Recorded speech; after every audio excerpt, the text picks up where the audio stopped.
Hello and welcome guys, स्वागत है आप सबका एक बार फिर से आपके अपने यूट्यूब चैनल में। मैं अभिषेक जैन आप सबको वेलकम करता हूं। तो गाइस आज हम लोग पढ़ने वाले हैं हीट ट्रीटमेंट चैप्टर नंबर 9। आपके अभी तक 8 चैप्टर कंप्लीट हो चुके हैं। आज हम लोग हीट ट्रीटमेंट वाला चैप्टर कंप्लीट करेंगे।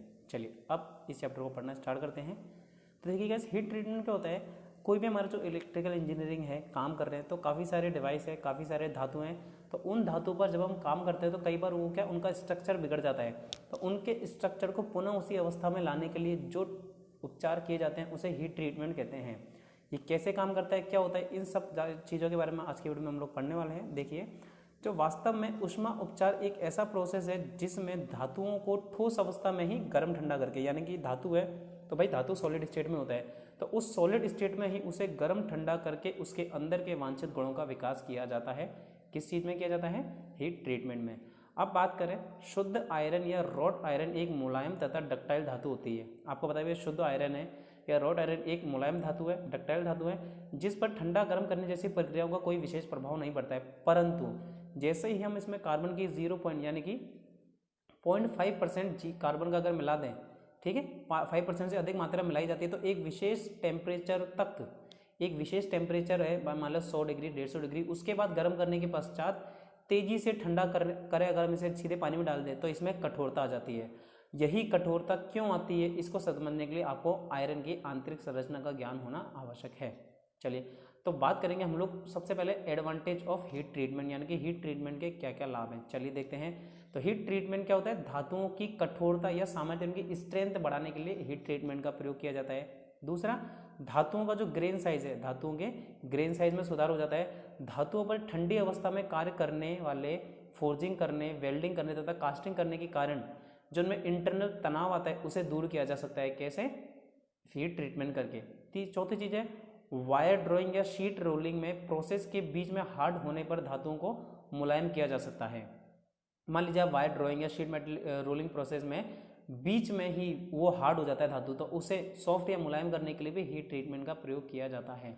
चलिए, इसके अलावा धातुओं में ऊष्मा प्रतिरोधी, घिसाव प्रतिरोधी तथा कोरोजन रेजिस्टेंस गुणों का विकास करने के लिए भी हीट ट्रीटमेंट। मान लीजिए भाई वो हीट से जल्दी खराब हो रहा है तो हीट ट्रीटमेंट करो। घिसाव जल्दी हो रहा है, वियर रेजिस्टेंस या कोरोजन रेजिस्टेंस है, इसके लिए भी हम लोग हीट ट्रीटमेंट का प्रयोग करते हैं। छठा है, धातुओं में यांत्रिक गुणों का विकास करना, जैसे कि डक्टिलिटी या टफनेस बढ़ाने के लिए। डक्टाइल यानी कि तार खींचना, उसके तन्यता बढ़ाना, तथा टफनेस यानी कि उसको टफ करना, इन सभी गुणों को बढ़ाने के लिए भी हीट ट्रीटमेंट किया जाता है। 7 देखेंगे, इस्पात में मार्टेनसाइट Fe2C के गोल व छोटे ग्रेन्यूल्स बनाए जा सकते हैं। किसके द्वारा? हीट ट्रीटमेंट के द्वारा। और इसके द्वारा मशीनों की, धातुओं की, जो धातु हैं उनकी मशीनेबिलिटी, अगर धातु अच्छा होगा तो भाई सीधी सी बात है मशीनेबिलिटी बढ़ेगी, क्योंकि हमारी मशीनें धातुओं की बनी होती है। अब बात करते हैं हीट ट्रीटमेंट प्रोसेस के बारे में। चलिए, तो सभी प्रकार की ऊष्मा उपचार प्रक्रियाओं में, हीट ट्रीटमेंट को हिंदी में ऊष्मा उपचार कहते हैं, ऊष्मा उपचार प्रक्रियाओं में तथा विशेष रूप से स्पेशली इस्पात में ऑस्टेनाइट का ट्रांसफॉर्मेशन तथा डिकम्पोजिशन किया जाता है। अभी मैंने आपको बताया ऑस्टेनाइट क्या होता है, ठीक है। देखिए ये रहा, यहाँ पे नीचे की तरफ था, ये कहाँ था ऑस्टेनाइट, अभी हमने पढ़ा था ना, ये रहा अच्छा मार्टेनसाइट था, वो ऑस्टेनाइट नहीं था। तो ऑस्टेनाइट का ट्रांसफॉर्मेशन तथा डीकम्पोजिशन किया जाता है। अब इसमें ठंडा होने की दर एक विशेष स्थान रखती है, यानी कि देखिए हीट ट्रीटमेंट प्रोसेस हमने स्टार्टिंग में पढ़ा, जब हम इसे गर्म करने के बाद तेजी से ठंडा करते हैं तब ये कठोर होता है, तो ठंडा होने की दर एक विशेष स्थान रखती है। इसी से ऑस्टेनाइट, पियरलाइट तथा मार्टेनसाइट में परिवर्तित होती है। ऊष्मा उपचार कुछ ही अलॉय धातुओं का हो सकता है, हर किसी का अपन हीट ट्रीटमेंट नहीं कर सकते, जिनमें विभिन्न अवस्थाओं में एक एलिमेंट दूसरे से ठोस अवस्था में सॉल्युबल होता है। जैसे इस्पात में कार्बन आयरन में हो जाता है तथा एल्यूमिनियम में ब्रॉन्ज घुल जाता है, ठीक है। इस्पात में क्या होता है? कार्बन आयरन में डिजोल्व हो जाता है और एल्यूमिनियम में ब्रॉन्ज घुल जाता है। चलिए, जब स्टील को एक विशेष तापमान से अधिक तापमान पर गर्म, स्टील की बात कर रहा हूँ मैं, जब स्टील को एक विशेष तापमान से अधिक तापमान पर गर्म किया जाता है तथा एक विशेष दर से ठंडा किया जाता है, तो ठंडा करने की दर के अनुसार उसकी इंटरनल संरचना में परिवर्तन आता है। अब यदि ठंडा करने की दर कम हो तो पियरलाइट स्ट्रक्चर बन जाएगा इसका। कैसा? पियरलाइट स्ट्रक्चर, जो कि मुलायम होता है। और यदि ठंडा करने की दर तेज हो तो मार्टेनसाइट स्ट्रक्चर बन जाता है, जो कि कठोर होता है। यानी कि आप देखिए, अगर आप किसी चीज़ को हीट ट्रीटमेंट देने के बाद धीरे धीरे ठंडा करोगे तो पियरलाइट यानी कि सॉफ्ट बनेगा, और अगर तेजी से ठंडा करोगे तो मार्टेनसाइट यानी कि हार्ड स्ट्रक्चर बनेगा।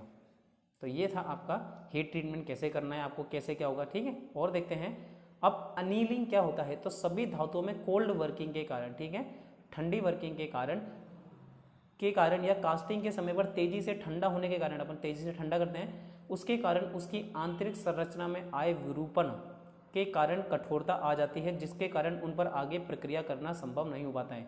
यानी कि हम क्या करें, देखिए किसी भी धातु में कोल्ड वर्किंग यानी कि ठंडा करने के समय, कास्टिंग के समय पर तेजी से ठंडा होने के कारण उसकी इंटरनल संरचना में परिवर्तन आ जाएगा, यानी कि वो विरूपण हो जाएगा। विरूपण के कारण कठोरता आ जाती है। जब अपन तेजी से ठंडा करते हैं तो कठोरता आ गई। अब कठोरता आ गई तो उस कठोरता के कारण क्या हम उस पर आगे काम कर सकते हैं, तो आगे हम उस पर कोई भी काम नहीं कर सकते हैं। तो ऐसी अवस्था में कठोर धातुओं को ऐसे तापक्रम तक गर्म किया जाता है जिससे उसके अंदर आई संरचनात्मक विरूपण या आंतरिक प्रतिबल को समाप्त करें। अब भाई वो ठंडा हो गया, कठोर हो गया, अब अगर आपको उसको दोबारा चेंज करना है तो आपको दोबारा से उसे गर्म करना पड़ेगा, दोबारा से उसे गर्म करना पड़ेगा, तभी होगा। और यही प्रक्रिया आपकी अनीलिंग कहलाती है। चलिए प्रोसेस अनीलिंग। अनीलिंग भी दो तरह की, प्रोसेस और फुल। प्रोसेस अनीलिंग देखेंगे, यह सब एक क्रिटिकल अनीलिंग प्रोसेस है। इसमें धातु को लोअर क्रिटिकल पॉइंट से भी नीचे तापमान तक गर्म किया जाता है। सबसे पहले ये एक सब क्रिटिकल अनीलिंग प्रोसेस है जिसमें धातुओं को, जो आपके धातु हैं, उन्हें लोअर क्रिटिकल पॉइंट से भी नीचे तापमान पर गर्म किया जाता है। इसमें धातु का आंशिक पुनः क्रिस्टलन यानी कि पार्शियल रिक्रिस्टलाइजेशन होता है, और इस प्रक्रिया को कोल्ड वर्किंग के द्वारा आई कठोरता को दूर करने के लिए प्रयोग किया जाता है। यानी कि जब आप कोल्ड वर्किंग कर रहे हैं और उस समय जो कठोरता आती है उसे दूर करने के लिए हम लोग प्रोसेस अनीलिंग का इस्तेमाल करते हैं। इससे क्या होगा भाई, कठोर धातु थोड़ी देर के लिए नरम हो जाएगी, जिससे उस पर पुनः कोल्ड वर्किंग प्रोसेस की जा सके। तो ये हो गई आपकी प्रोसेस अनीलिंग। अब आती है फुल अनीलिंग।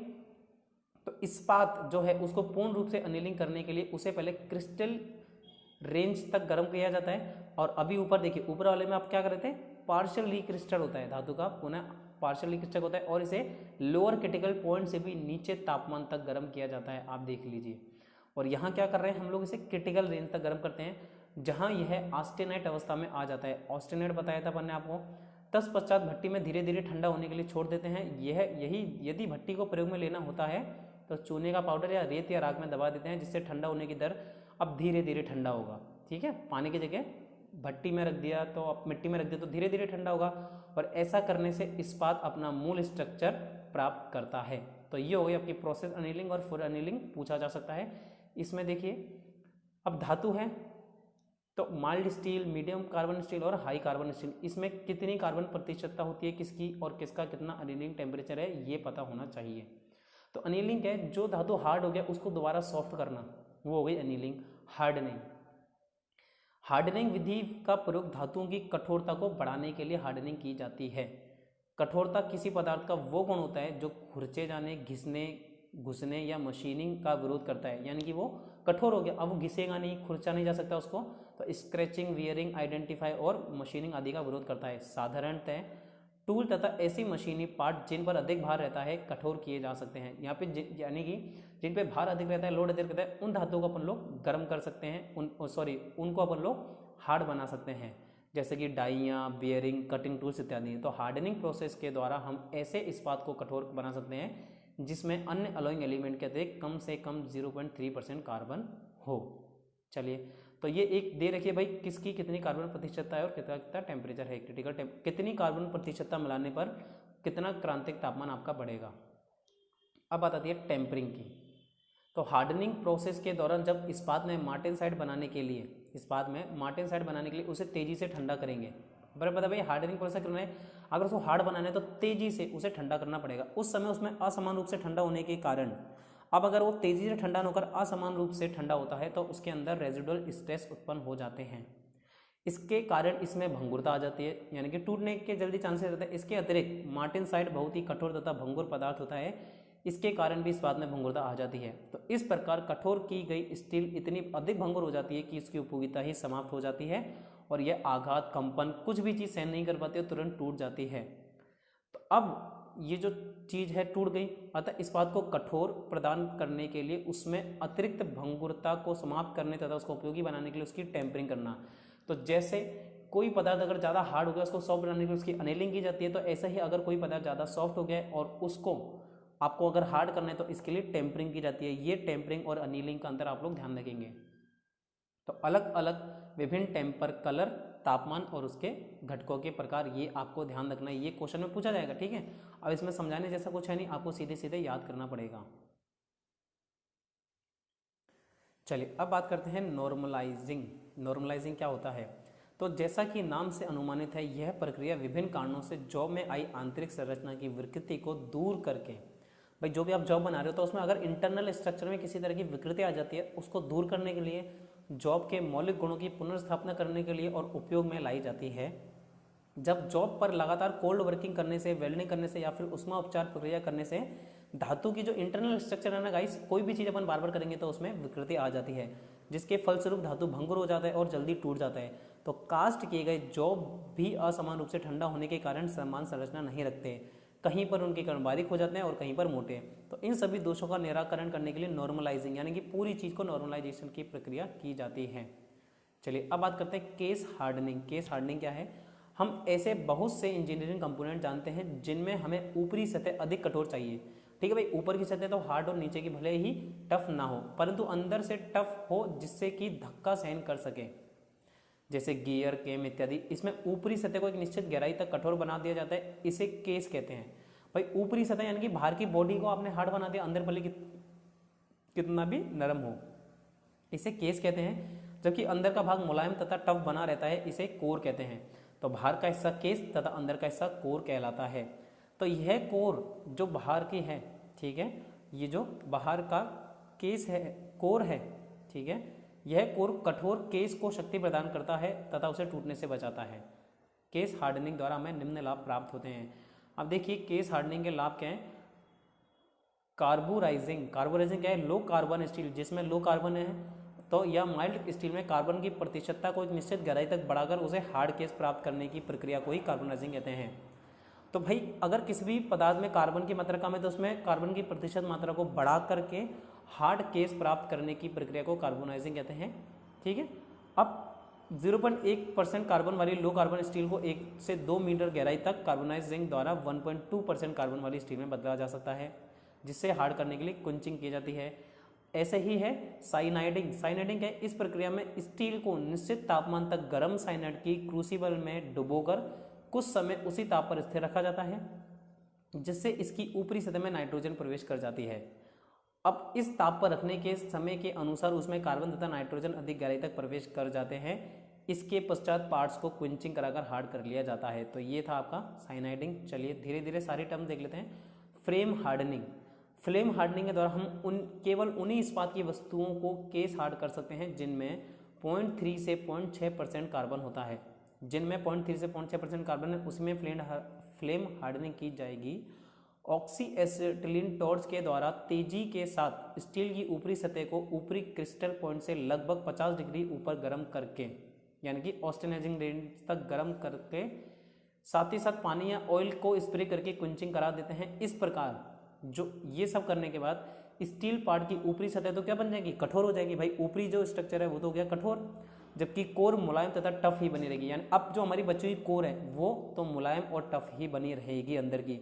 और इस प्रक्रिया को इसी कारण शैलो हार्डनिंग। तो अभी अभी जो हमने देखा दो चीज़ें, केस हार्डनिंग, केस हार्डनिंग देखा अभी आपने देखी है, ये रहा केस हार्डनिंग। उसी प्रकार से आपका केस हार्डनिंग जैसा है वैसा ही है आपका शैलो हार्डनिंग, सेम है। ठीक है, ज़्यादा चीज़ है नहीं। चलिए, तो कठोर की गई सतह की गहराई को फ्लेम के तापमान गर्म करने के समय तथा पानी के स्प्रे को कंट्रोल करके कम या अधिक किया जा सकता है। तो ये सारी चीज़ें काम की नहीं है। ठीक है, चलिए आगे बढ़ते हैं। इंडक्शन हार्डनिंग, तीसरी नंबर की हार्डनिंग इंडक्शन। इसमें फ्लेम द्वारा, जो फ्लेम होती है आग की, उसके द्वारा धातु सतह को गर्म करके हार्ड करने में उसकी सतह के जलने का खतरा बना रहता है। तो इस खतरे को विद्युत इंडक्शन द्वारा गर्म करके दूर करेंगे, यानी कि इलेक्ट्रिसिटी से इंडक्शन देंगे अपन लोग। क्या करेंगे? हाई फ्रिक्वेंसी इंडक्शन प्रोसेस में मेटल के अंदर, जो मेटल आपका मेटल के अंदर उत्पन्न हुए करंट के द्वारा हीट उत्पन्न होती है। क्योंकि करंट का भाव ऊपरी सतह में ही अधिक होता है, आपको पता है भाई करंट है वो ऊपर की सतह में अधिक बहती है, इसीलिए इंडक्शन करंट के द्वारा उत्पन्न हुई ऊष्मा ऊपरी सतह का ही तापमान अधिक बढ़ाती है। भाई इंडक्शन प्रोसेस में क्या होगा? मेटल के अंदर उत्पन्न हुए करंट के द्वारा ऊष्मा उत्पन्न होगी और करंट का भाव ऊपर रहेगा तो ऊपर ही तापमान अधिक रहेगा। तो इंडक्शन करंट की फ्रीक्वेंसी अधिक होने पर ऊष्मा ऊपरी सतह पर और भी अधिक उत्पन्न होती है, जैसे कि 50 हर्ट्ज की अपनी फ्रीक्वेंसी, तो 50 चक्र प्रति सेकंड की फ्रीक्वेंसी पर करंट 0.5 mm की गहराई तक ही बहती है। कोई भी धातु है तो 50 हर्ट्ज की फ्रीक्वेंसी पर सिर्फ 0.5 mm तक की गहराई तक की करंट बहेगी। तो इंडक्शन कॉइल में कई लूप कॉपर ट्यूब के रहते हैं, बहुत सारे लूप होते हैं जो कॉपर ट्यूब के होते हैं, जिन्हें ठंडा रखने के लिए उसके अंदर से पानी बहाया जाता है। अब जब इस कॉइल में से हाई इंडक्शन करंट को बहाया जाएगा, जो ये ट्यूब थी, तो एक चुंबकीय छिद्र बन जाता है जो परिमाण तथा दिशा में बदलता रहता है। जब ये चुंबकीय रेखाएं कॉइल के अंदर के पार्ट में से गुजरती है तो उसकी सतह में उसी फ्रीक्वेंसी की करंट उत्पन्न होती है, और जो कि धातु के रेजिस्टेंस के कारण ऊष्मा उत्पन्न होने से ऊपरी पार्ट की सतह को गर्म करता जाता है। ये रहा देखिए आपका कॉपर ट्यूब जिसमें से करंट फ्लो होगी, तो पार्ट की सतह ऊपरी क्रिस्टल पॉइंट तक कुछ ही सेकंड में गर्म हो जाती है। चलिए, पानी की सतह क्या होगा, ऊपरी क्रिस्टल पॉइंट तक कुछ ही सेकंड में गर्म हो जाती है और तुरंत इस पर पानी के जेट द्वारा पानी डालकर इसे क्विंच यानी कि ठंडा कर लिया जाता है। उचित फ्रीक्वेंसी का चुनाव करके हार्डनिंग की गहराई को हम लोग कंट्रोल कर सकते हैं। ध्यान रखें, अगर जितनी ज़्यादा अपन लोग अच्छी फ्रीक्वेंसी करेंगे तो वैसे ही आप उसकी गहराई को, हार्डनिंग की गहराई को कंट्रोल कर सकते हैं। चलिए, अब लास्ट टॉपिक है आपका heat treatment of cast iron. Cast iron का हीट ट्रीटमेंट आप किस प्रकार करेंगे, तो कास्टिंग के पश्चात प्राप्त कास्ट आयरन के पार्ट्स की ऊपर की सतह अत्यंत कठोर होती है, जिसके कारण उसको मशीन करने में कठिनाई होती है। ऐसी कास्टिंग वस्तुओं को ऊष्मा उपचार के द्वारा मुलायम बनाया जा सकता है। तो इसमें अपन लोग क्या क्या करेंगे, देखिए सबसे पहले स्ट्रेस रिलीविंग, स्ट्रेस यानी कि टेंशन बिल्कुल छोड़ देनी है। तो कास्ट आयरन की कास्टिंग अलग अलग स्थानों पर अलग अलग दर से ठंडी होने के कारण उसमें कुछ रेजिडुअल स्ट्रेस रह जाते हैं।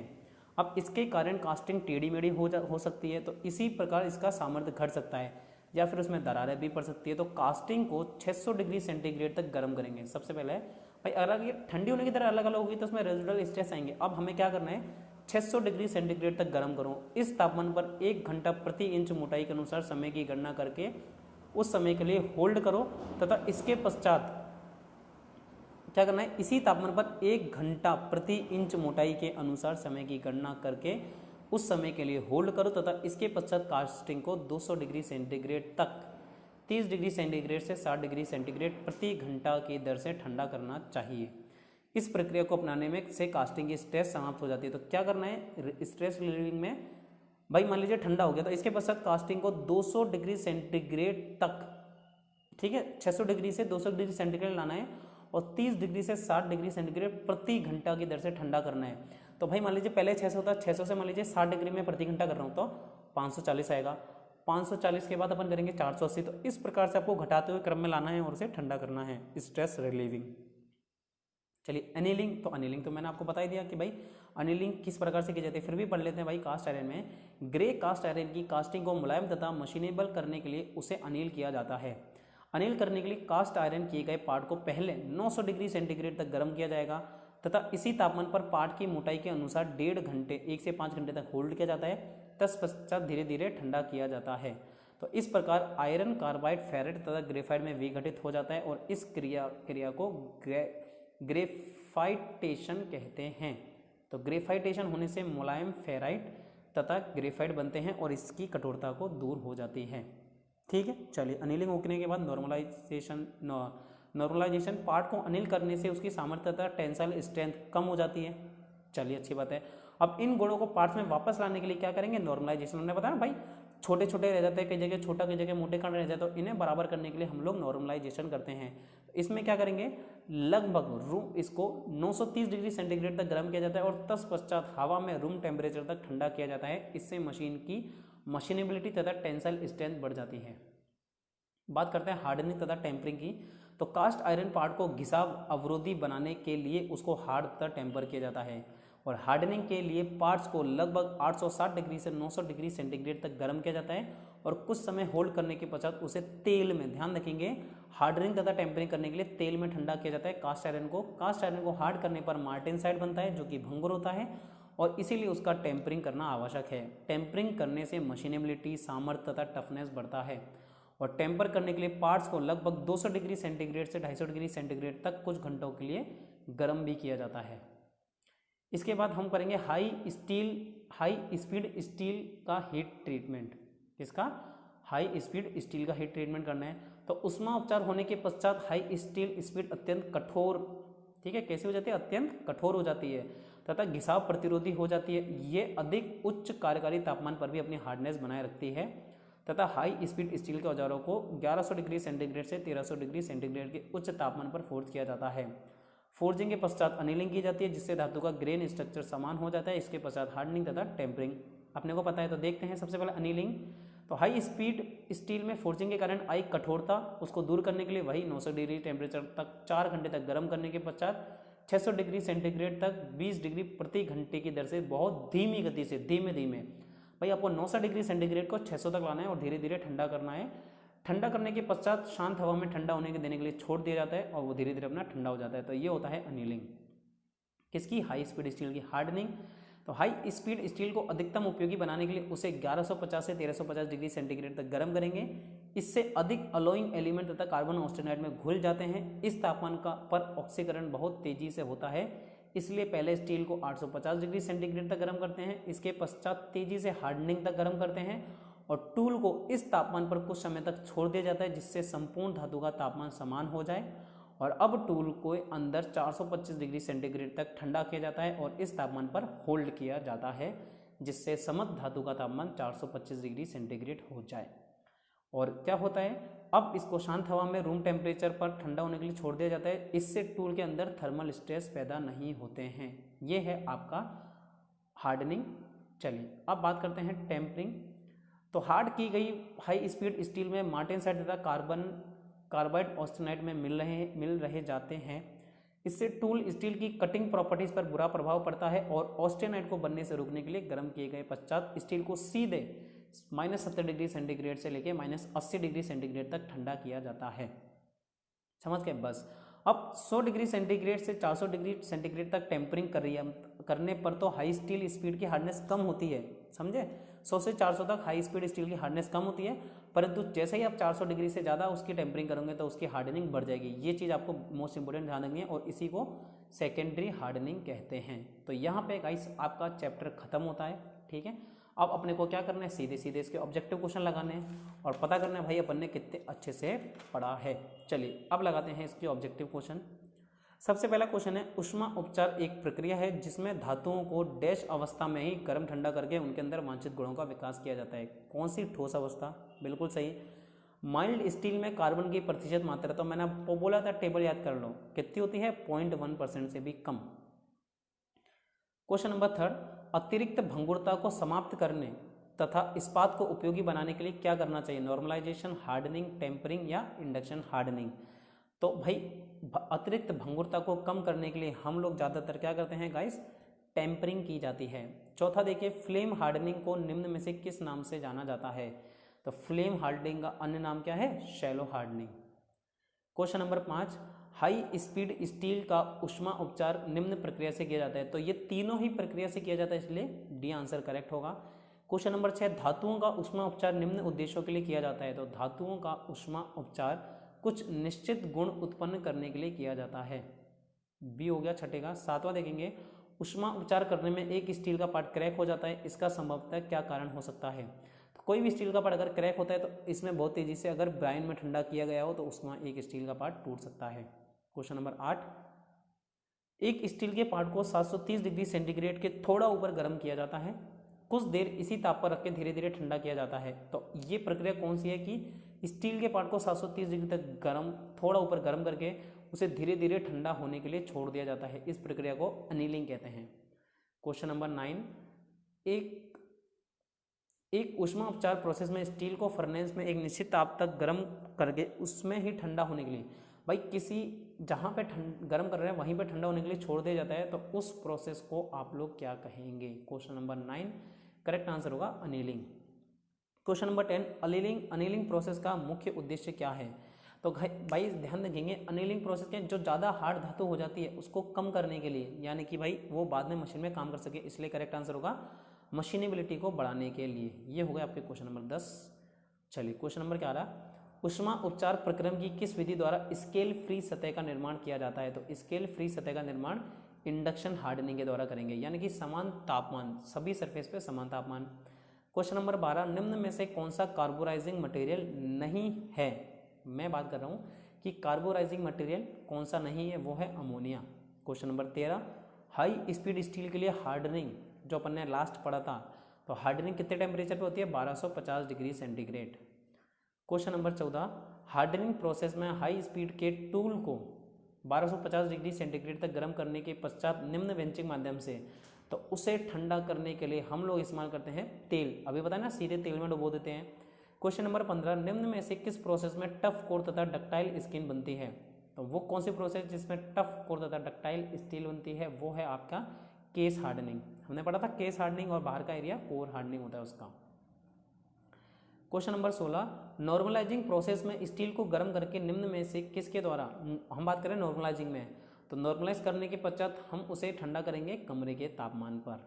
क्वेश्चन नंबर 17, स्टील को अधिक हैमरिंग करने से उसका इंटरनल स्ट्रक्चर प्रभावित हो जाता है और उसे पुनः सुधारने के लिए कौन सी विधि को हम लोग प्रयोग लेंगे? तो वो लेंगे नॉर्मलाइजिंग।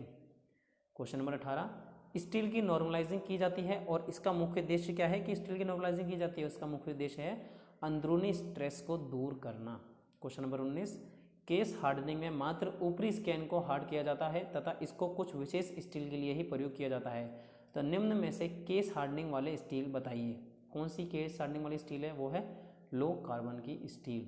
क्वेश्चन नंबर 20, स्टील को हार्ड करने के पश्चात एक और ऊष्मा उपचार प्रोसेस किया जाता है। भाई हार्ड तो कर दिया, इसके बाद आप एक और प्रोसेस करोगे जिसे कहते हैं हम लोग टेम्परिंग। चलिए क्वेश्चन नंबर 21 देखेंगे अब। स्टील की टफनेस बढ़ाने व भंगुरता कम करने के लिए निम्न उपचार प्रोसेस, तो भाई चाहे वो टफनेस बढ़ानी हो, भंगुरता किसी भी चीज़ की कम करनी हो, प्रोसेस तो वही रहेगा टेम्परिंग। केस हार्डनिंग के द्वारा स्टील की मात्र स्किन को हार्ड किया जाता है, ठीक है, और इसके लिए एक विधि में गर्म स्टील पर अमोनिया गैस को छोड़ा जाता है, तो वो कौन सी विधि है? क्वेश्चन नंबर 22 बहुत ईजी है गाइस, नाइट्राइजिंग। क्वेश्चन नंबर 22 का करेक्ट आंसर होगा नाइट्राइजिंग। क्वेश्चन नंबर 23, स्टील की नाइट्राइजिंग किस तापमान पर की जाती है? तो 400 से लेके 450 डिग्री 500 से लेके 550 डिग्री सेंटीग्रेड तक की जाती है। क्वेश्चन नंबर 24 देखेंगे, स्टील के ऑस्टेनाइट स्ट्रक्चर को शीघ्रता से ठंडा करने पर कौन सा स्ट्रक्चर बनेगा? तो भाई ऑस्टेनाइट स्ट्रक्चर है, यानी कि हार्ड पहले से, अब उसे सॉफ्ट है, उसे शीघ्रता से आप लोग ठंडा कर रहे हैं, तो गाइस सीधी बात है भाई मार्टेनसाइट यानी कि ज़्यादा कठोर बनेगा। क्वेश्चन नंबर 25, निम्न में से किस पर स्टील की कार्बन प्रतिशतता का प्रभाव नहीं पड़ता है? तो वो है लोअर क्रिटिकल पॉइंट। स्टार्टिंग में आया था लाइन, आपको ध्यान हो। क्वेश्चन नंबर 26, इस प्रक्रम में धातुओं को ठोस अवस्था में ही गर्म या ठंडा करके उनमें अंदर वांछित गुणों का विकास किया जाता है। ये कथन निम्न में से किस प्रक्रम की ओर संकेत करता है? तो भाई जो हमारा टॉपिक है उसी की ओर संकेत करता है, ऊष्मा उपचार प्रक्रम की ओर संकेत करता है। क्वेश्चन नंबर 27, ऊष्मा उपचार प्रक्रम निम्न में से कौन सा उद्देश्य पूरा करता है? तो ये अगर अपन देखे जाए तो सभी है, तो उपरोक्त सभी करेक्ट आंसर रखेंगे। क्वेश्चन नंबर 28, शुद्ध कार्बन रहित आयरन की इंटरनल स्ट्रक्चर क्या होती है? तो जो शुद्ध है और एकदम कार्बन रहित है उसके अगर हम बात करें तो वो करेक्ट आंसर होगा आपका ए रविदार। कार्बन की कितनी प्रतिशत मात्रा पर इस्पात में 100% संपूर्ण पियरलाइट होता है? तो ये है 0.83%। क्वेश्चन नंबर 30, आयरन में जितना अधिक सीमेंटाइट होगा आयरन में उतना ही अधिक क्या आएगी गाइस? कठोरता का गुण आएगा। चलिए क्वेश्चन नंबर 31 देखेंगे, निम्न में से इस्पात के किस भौतिक गुण में कार्बन की प्रतिशत मात्रा सर्वाधिक होती है? तो वो कौन सा भौतिक गुण है जहां पर कार्बन की मात्रा ज़्यादा होगी? वो है सीमेंटाइट। क्वेश्चन नंबर 32, सभी प्रकार की ऊष्मापचारिक प्रक्रियाओं में तथा विशेष रूप से इस्पात में डैश का ट्रांसफॉर्मेशन तथा डिकम्पोजिशन होता है, तो वो क्या चीज़ है? वो है आपकी austenite. Question number 32 correct answer होगा आपका सी। चलिए क्वेश्चन नंबर 33, ऊष्मापचार कुछ ही अलॉय धातु का हो सकता है जिनमें विभिन्न अवस्थाओं में एक तत्व दूसरे में ठोस अवस्था में घुलनशील हो। यह कथन निम्न में से किससे संबंधित है? तो ये कथन संबंधित है एल्युमिनियम में ब्रोंज का घुलना। क्वेश्चन नंबर 34, धातु की आंतरिक संरचना में आई विकृति को समाप्त करने के लिए कौन सा प्रक्रम अपनाया जाता है? क्वेश्चन नंबर 34 करेक्ट आंसर होगा अनिलिंग। तो गाइस यहाँ पे देखिए आपके सारे क्वेश्चन के आंसर दे रखे हैं। देखिए लगभग जो ऑब्जेक्टिव क्वेश्चन है इस चैप्टर के 70 हैं।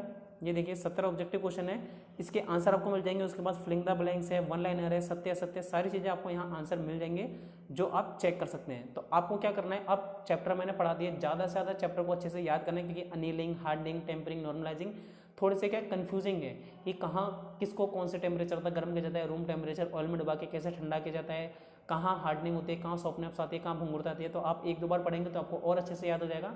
और जितना हो सके क्वेश्चन लगाने की कोशिश करें, क्योंकि तभी आपको चीज़ें अच्छे से समझ आएगी। बाकी आपको क्या करना है, वीडियो को ज़्यादा से ज़्यादा लाइक करना है और चैनल को सब्सक्राइब करके रखना है। चलिए मिलते हैं गाइस नेक्स्ट चैप्टर में अगली वीडियो में।